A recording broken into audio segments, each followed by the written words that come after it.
Hello, and welcome back to Monster Hunter Wilds. So, another weird one. I'm kind of recording myself again, watching highlights, because yet again it's managed to record video with no audio. Thanks for coming. But, There was something I wanted to well, I'll share let about the her just do situation this. here. Give me a minute to pull everyone together.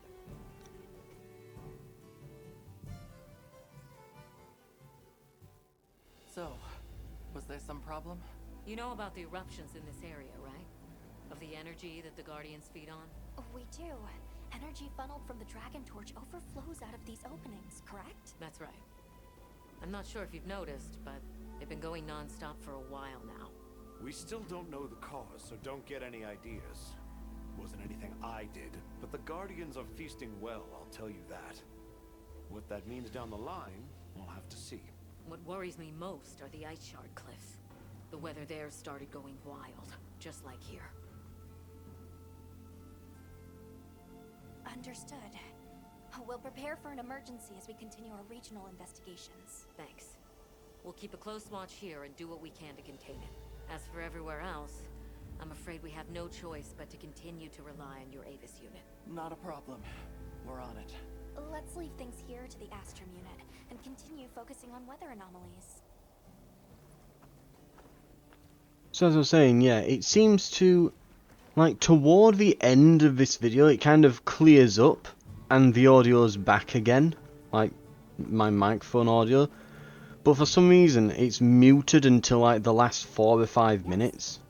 I think after like I get through a cutscene, and I think I toggle my microphone on and off because I cough, and that seems to refresh it.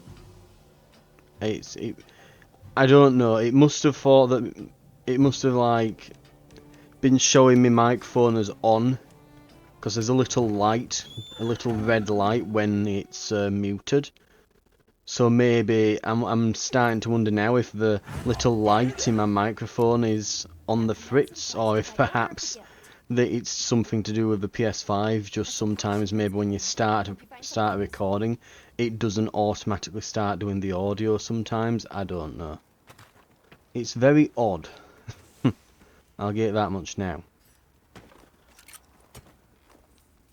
It is one thing, it's why I'm very glad with the PC. Like, I can see on the second screen I've got the sound bars for the microphone and the desktop audio, so I can easily see that it is definitely recording.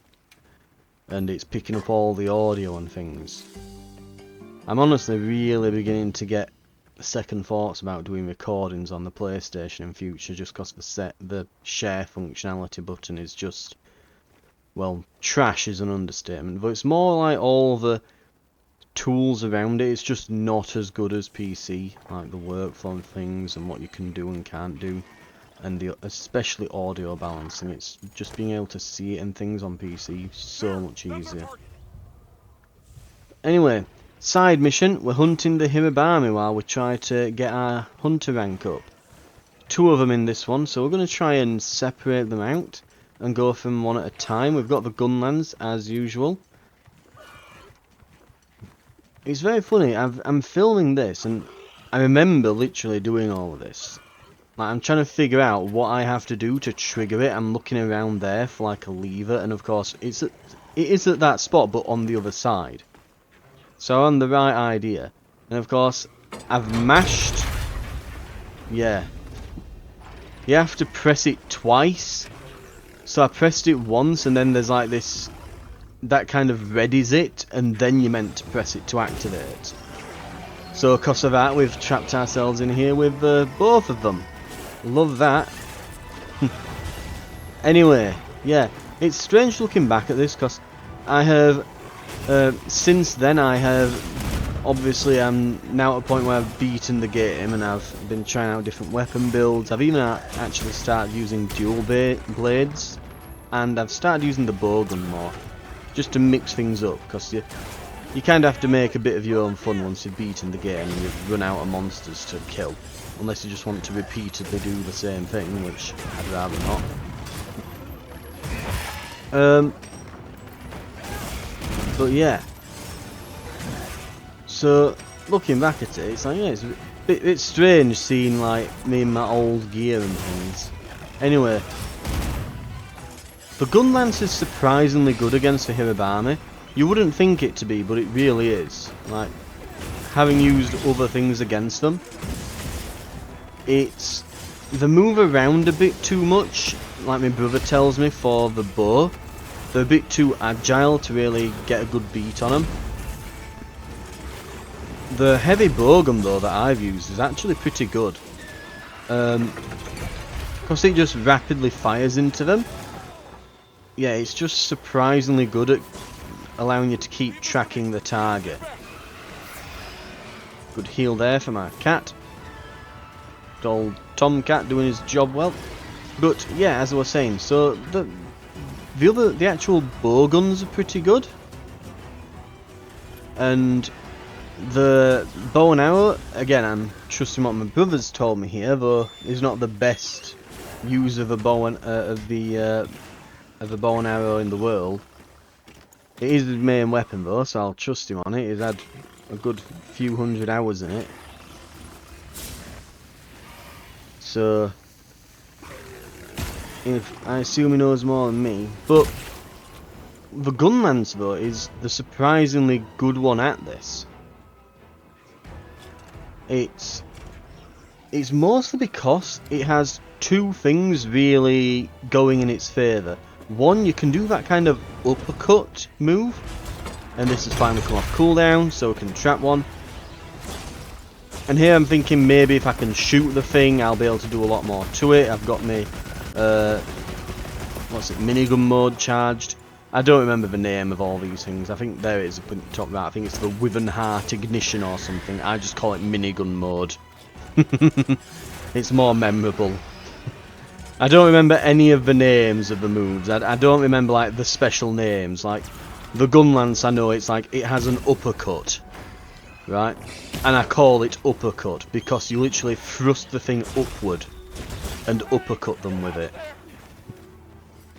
But you can use the uppercut on the gun lance to point the gun lance upwards, and you can do that into a charge shot. And if you just hold it, it will load each of the shells, and you can hear like a click in it, going like click, click, click, click. And that's loading another shell. You can do that till all of them are loaded, and then full blast the Hirabami while it's above you. And you can kind of see me trying to do it here, because I'd just kind of thought of the idea I can kind of hold it above me. So there's the uppercut, but we'll go into a perfect block, and we can just burst the thing. That's another thing as well, you've got to keep in mind, like these aren't just projectile attacks. They have like a burst to them. Like each shell, it's more like a shotgun blast, or like an explosive round of sorts. It has a bit of an area of effect to it. So we're bursting there on the floor, but because it's got an area of effect, and also because the gun recoils upward toward it as we fire, it actually gets every single hit. You wouldn't think the gun lance would be good at killing these, but it is surprisingly great. I would say only the bow guns are better than it. And though they may be better, this thing is way more defensive. Like, you're not going to die to these things while you've got a gun lance. Well, you might die to two of them. But even here, like, you get a charge burst. Even the one that was in the air, then we got him because it clips the tail. Again, it's like a big blast outwards. It's not just like a... It isn't firing like a physical projectile like on a first-person shooter or something. It's just like a cone of damage comes out of the end of the gun. That's kind of how it works. It really is more akin to a shotgun. So we're able to get all these hits in.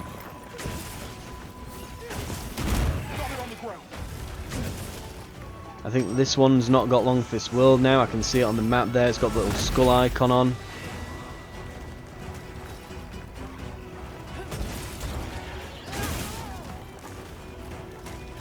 Yep. It won't be long. But then we do have a second, so... He's becoming enraged as he's fighting for his life. If you're ever wondering like what the enraged status is, like whether they're in it or not, I mean the telltale sign is usually that the monster is way more agitated and they attack faster and do more attacks, so it's more frequent, faster and more damaging attacks, generally speaking. They'll use like special moves more often and things. Certain attacks are only available during this period, but you can see like little, it looks like on the map it's like two U's, two like letter U's next to each other that are just literally on the monster icon. And you can see them on this monster, like the little triangle on the minimap's kind of covering it a bit, but you can see it about now. And they're yellow. When they go red, that means it's enraged. Not the greatest of UI elements. There you can see the little icons on the map have gone red, and it's signified again. You don't need to see the map really to know. That's just to kind of confirm your suspicion. The telltale sign there, big scream, and it's suddenly upped its game with its attacks. You'll notice it's suddenly got more aggressive. It's using special moves on us. Some monsters have like a telltale sign to it. Like if you're fighting a Rathalos, if it's doing fire attacks, it's enraged. Like if it's got fire coming out of its mouth, it's enraged. Just generally speaking, not enraged, no fire. Enraged, fire in its mouth. Very obvious telltale sign. Usually signifies going into that mode with a roar, then its mouth fills with fire. Usually starts up by firing some fireballs at you. Similar thing here with Hirabami, they do a scream when they go into it. And here we go, we're getting the minigun out. We've gone into stealth mode with the ghillie suit. Got our big telescopic scope on there.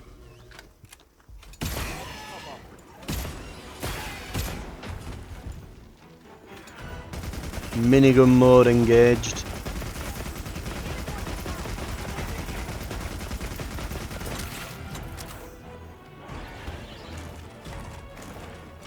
I think that probably is the best use of the ghillie mantle. To just literally whip out your bowgun, get a massive, just ton of shots off real quick. Just get the full Wyvern Heart fired off onto it, and then get those special shots on R1 all fired off. Just maximum damage for for like a good 20 seconds or so, and then swap back to your main. Just nice to get like a, it's pretty much a gimme as far as a nice burst of damage goes. It's very easy to get when it's literally you do that and it can't stop you. You've got your ghillie mantle on, so it won't even detect you. It's very easy to pull off.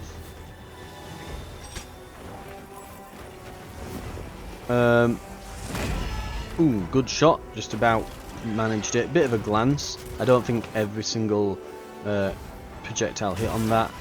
Usually you can tell when it's like a clean hit on that. You tend to get 4 hits if it's a clean one, and you got every single hit on it. Otherwise it's, usually 1, 2 or 3. There you can see it's doing the ice attacks. Obviously it's enraged. It's definitely weakening now. It's starting to, you can see it's becoming what's it, yeah, its attacks are slowing. It's doing this little panting animation between its attacks and things.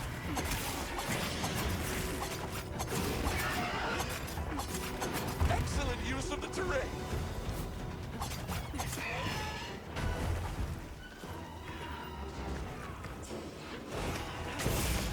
I do eventually find out that when you've created the wound on them, with this by the way, that you can actually do like a special move by pressing R1. I don't think I've figured this out yet at this point in the game, but I'm trying to think back if I'd done it at this point. But you can, once you've started to open a wound on them while you're on top of them, you have a choice. You can either go and create a second wound elsewhere. You'll be able to ride them long enough to create a second wound. but regardless of your stamina, it does throw you off after the second wound, which can be useful if you want to set up like multiple wounds for someone on your team who might have some kind of build that benefits from destroying wounds. Maybe they do extra damage or receive some healing when they do it. But you can opt to create more wounds or close the first wound you create with your special attack. It's basically like a free focus strike when you're on the back there. Anyway, both are down, we get some rewards, done in 12 minutes, job's a good un. Hunter rank 32, well on our way to unlocking the next set of story quests. That's our biggest one we've seen yet, and it gets a silver crown, which means, I think that means it's like amongst the bigger ones in the game. You get like a gold crown if it's in the top few percentages and things. Not to mention that something came up in the data he's been compiling for me. He's at the base camp in Azus. Let's head there now. All right.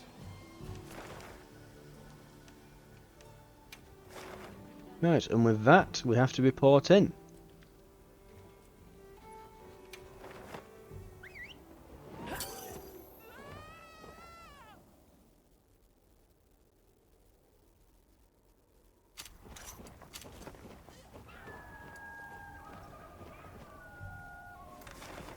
Right, we'll hear what he has to say.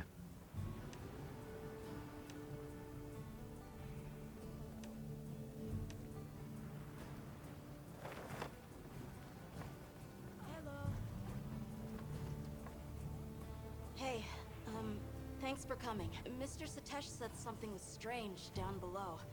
On the path to Silt, I mean. Where the wormway was? All right. I'll get the full story from him. All right, I'll go and call him then. So I hear something unusual is going on underground. Yes. The deeper you go, the cooler it gets. Strange, no? And it went from cool to cold. Unnaturally cold. It was quite unsettling. So, I turned back. What in blazes is going on down there? I figured you people might know something. I see. That definitely qualifies as an anomaly. Let's head down and have a look. Okay.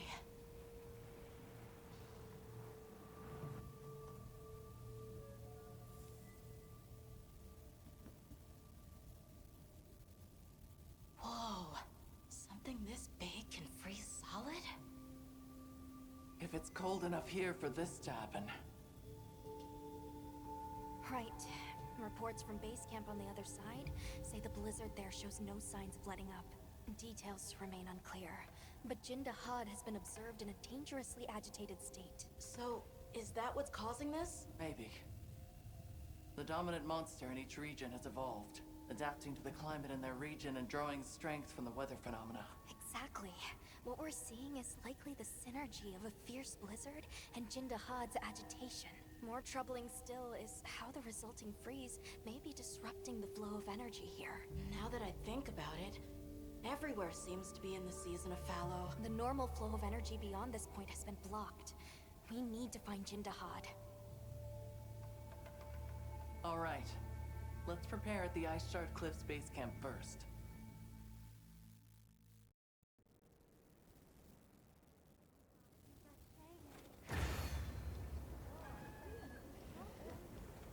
Speak with me once you're ready to go. Right, next objective available. We'll go talk to Alma, I think. But first, looks like Rove's got some. Rove, you're here. You seem a little under the weather. Now that you mention it, Rove, are you all right? It bites deep, this cold. I dare say deeper still your furless flesh. Even mine cap is no avail. Of late, I am gnawed too by an ill ease I cannot name, a numb malaise, a rank ennui. That's rather concerning. Your body may just be reaching its limits out in this cold. We're here to investigate this extreme cold. You should stay here and rest, Rove. I agree. You can't expect to hunt for relics if your body gives out on you. A kind offer, if one I hope never to require.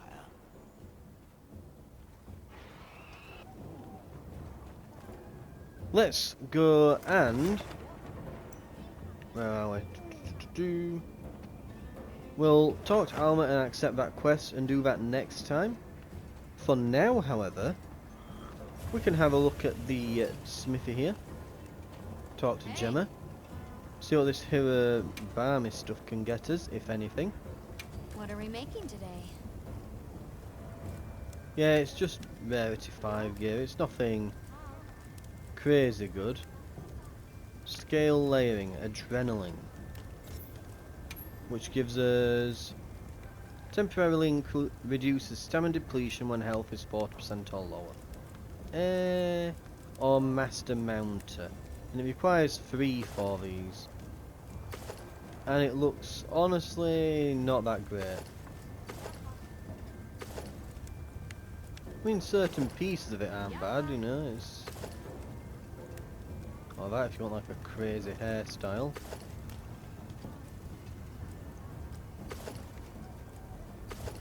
But overall, it's a bit.